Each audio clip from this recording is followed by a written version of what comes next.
En fait, ici au Sénégal, j'ai ce qu'on appelle le concept El Hadj Léboun. El Hadj Léboun qui travaille dans les contes. Ce qu'on chante dans les contes, il le traduit en chansons et en faire des spectacles.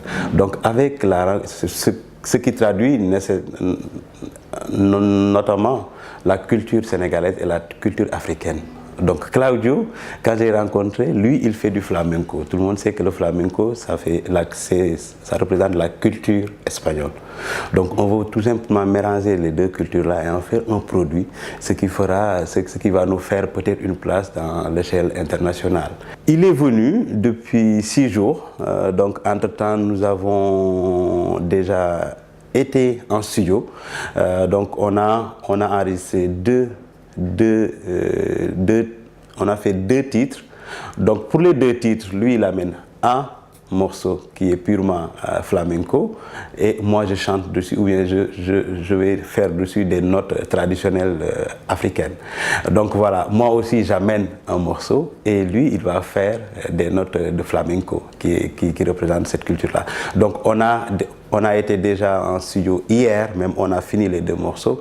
Hier aussi on a eu à participer dans des spectacles pour jouer dans des milieux. Donc voilà, pour nous le projet est vraiment enclenché.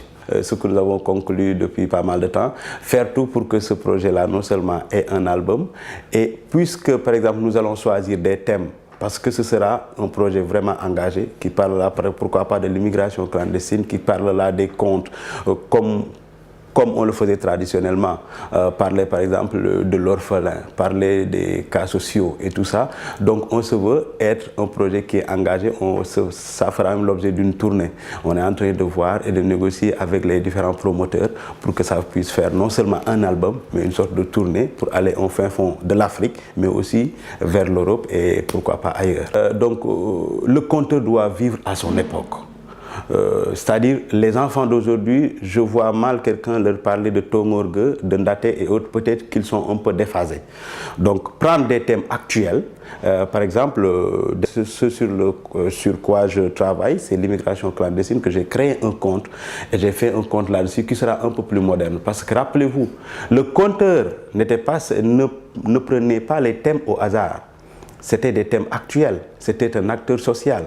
Donc voilà, c'est sûr que dans ce projet-là, même sur scène, à un moment, on va faire des contes et parler à ces populations. D'ailleurs, même c'est l'objet, on est en train même de voir, même en anglais.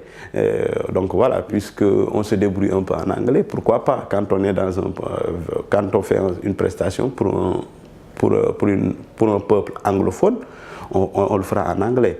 Et quand on le fait en Espagne ou bien en Italie, Claudio se chargera de faire des petites traductions pour que les gens puissent comprendre.